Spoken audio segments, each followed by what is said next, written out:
Once more, we venture into the early days of Image Comics with the first title the comic company ever published, Youngblood. And if we're going to talk about Youngblood, then we have to talk about the man behind it, Rob Liefeld. Now, I will admit that Mr. Liefeld does have his supporters. However, he also has legions and legions of critics. Whether it be the fact that his women have waists so small they make pipe cleaners look obese, his inability to draw feet, his over-reliance on shoulder pads and pouches.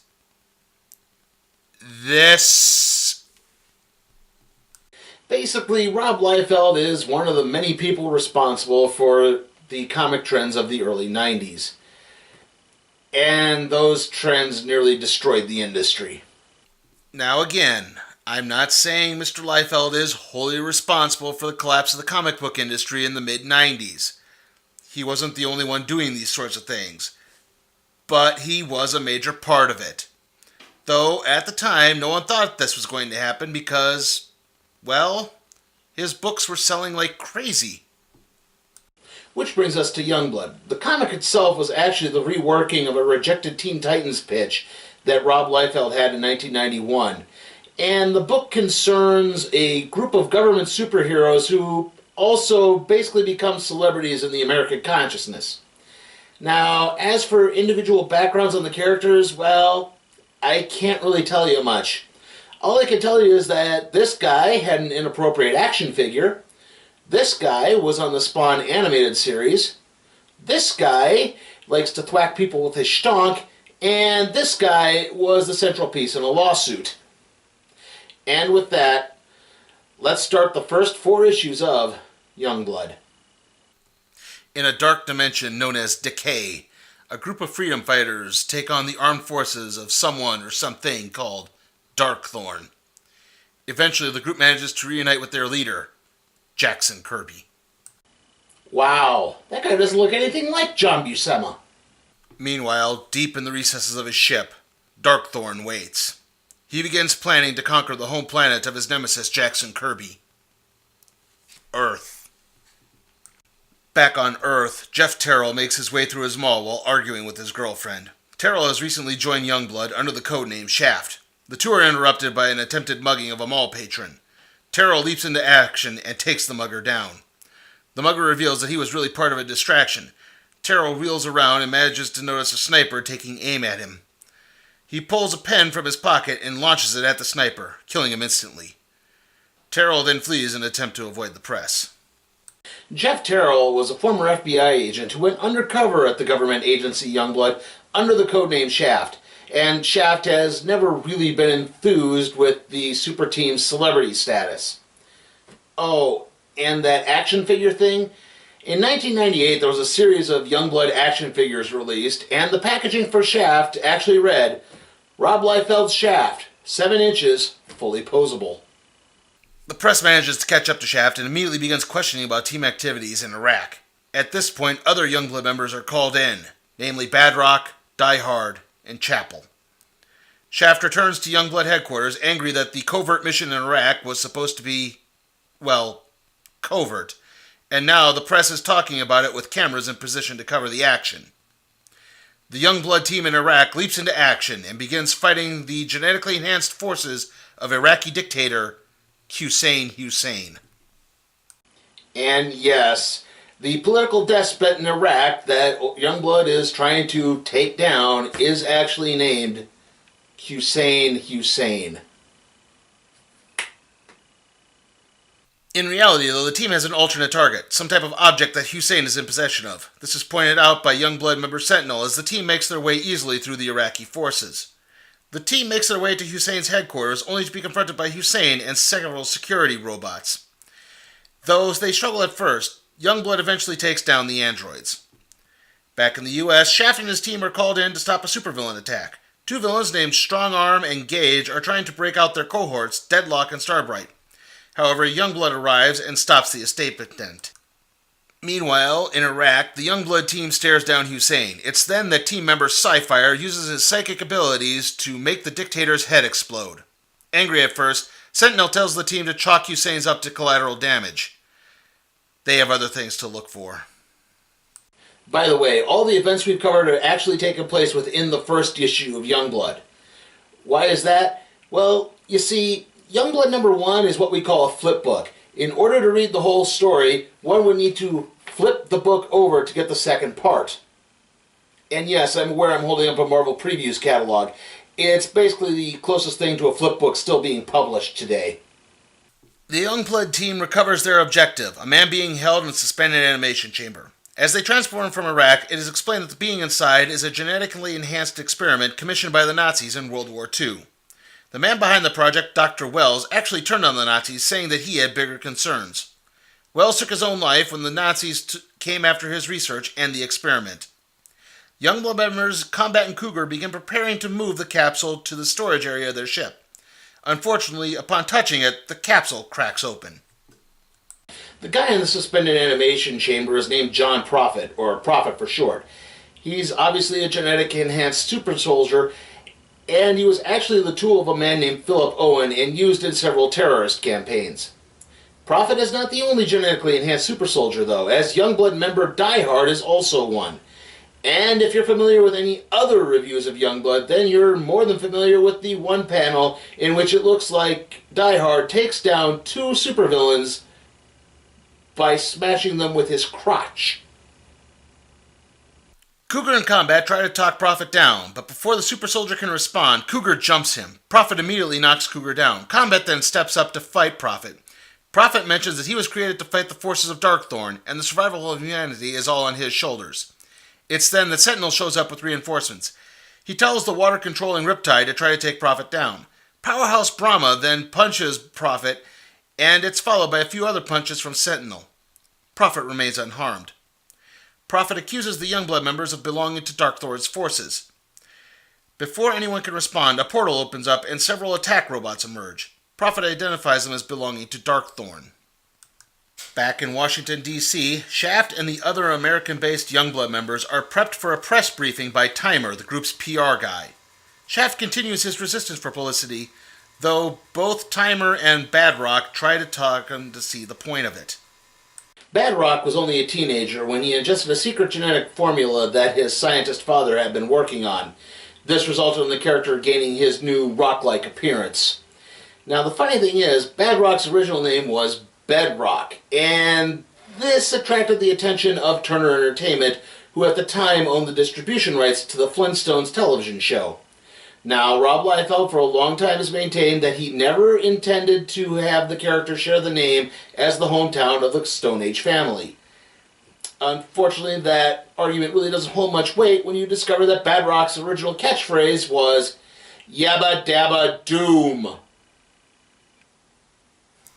Shaft goes through the press conference and manages to hold his own, until the covert mission in Iraq and Hussein Hussein's disappearance are brought up. Shaft tries to avoid comment, but the reporters continue their inquisition, so Shaft ends the briefing. It's then that word reaches the team about an escape attempt being made by the 4 criminals they arrested earlier. This time, the escape is being facilitated by a female ninja known as Showdown. She catches several arrows that Shaft fired at her, and she then calls down an army of ninjas to aid her. However, it's then that Chapel enters the fray. Chapel is the name used by mercenary Dave Stinson. On one of his many missions, Stinson killed his partner Al Simmons. Simmons would eventually go on to become the demonic entity known as Spawn. Chapel has an array of powers thanks to several genetic serums, including an enhanced form of HIV. Chapel blows through the ninjas with relative ease, but it's too late. Gage has initiated a teleport sequence for the villains. However, Chapel shoots Gage just as the teleport begins. Gage is only wounded, but he gets left behind. Before Shaft can interrogate Gage, he receives a call of the Array team being under attack. Shaft and his team make their way to Berlin, where the confrontation with Darkthorn is taking place. Badrock and Die Hard are the first to drop in. After taking out a few of the battle robots, the two meet up with Prophet. He fills the two in on Darkthorn and the other members of the away team, who are taken hostage. It's then that another portal opens up and the trio prepare to fight their way through and onto Darkthorn's ship. But before they can do so, Shaft and the others show up. Die Hard tries to explain everything when another portal opens. This time, though, the away team appears. Sentinel informs them that more enemies are on their way through, So Badrock and Diehard charge in and run straight into Darkthorn. Darkthorn knocks down Diehard with relative ease and turns his attention to Badrock. The alien begins taking over the young hero's mind and sends him back through the portal to take on Youngblood. Badrock begins attacking the other Youngblood members when Psyfire begins using his powers to lessen Darkthorn's grip. Meanwhile, Prophet confronts Darkthorn and begins beating him back. Finally, Diehard comes charging through the portal to aid Prophet. Darkthorn is shocked by the resistance he's faced in trying to conquer Earth. He heads back through the portal, swearing that one day he will have his revenge on Youngblood. Psyfire then manages to free Badrock, and Youngblood prepares to head back home. And so ends the first story arc of Youngblood. How was it? Well, there's kind of something to this. If you're familiar with other reviews of Youngblood and see it as this kind of weird, disjointed mess, well, that was the original printing from back in 1992 and 1993.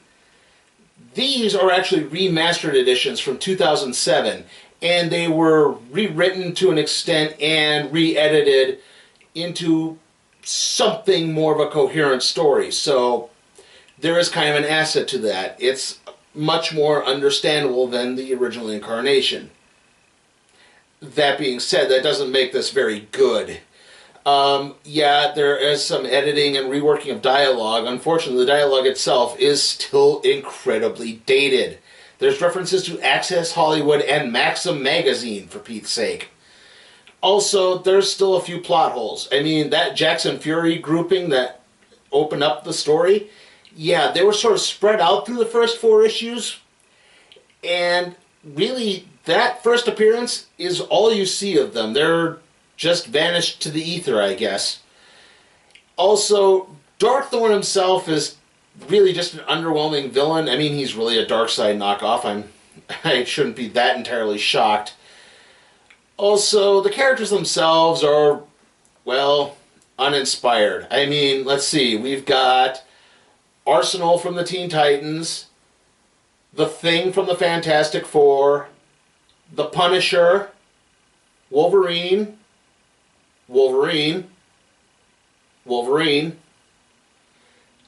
Domino, and Domino. See what I mean? Yeah, I try to be as even-handed as I can. I can't really say I'm a huge fan of Rob Liefeld's artwork either. In particular, his use of perspective is weird. I mean, look at this picture I'm going to be showing you here. Now, these characters are supposed to be descending out of an airplane. They're supposed to be heading down. To me, it looks like they're all just trying to fly into one each other. And, yeah, like I said, I try to be as even-handed as I can with these things. But admittedly, I didn't come into this bias, and my bias has not really changed. I'm going to give Youngblood issues 1 through 4 an F. And with that, let's see what we'll be doing next time on the Random Trade Review.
had any formal art training? No, just a lot of imagination, I think. Wait so I say it and then look down, or just open it and say it. Fly button?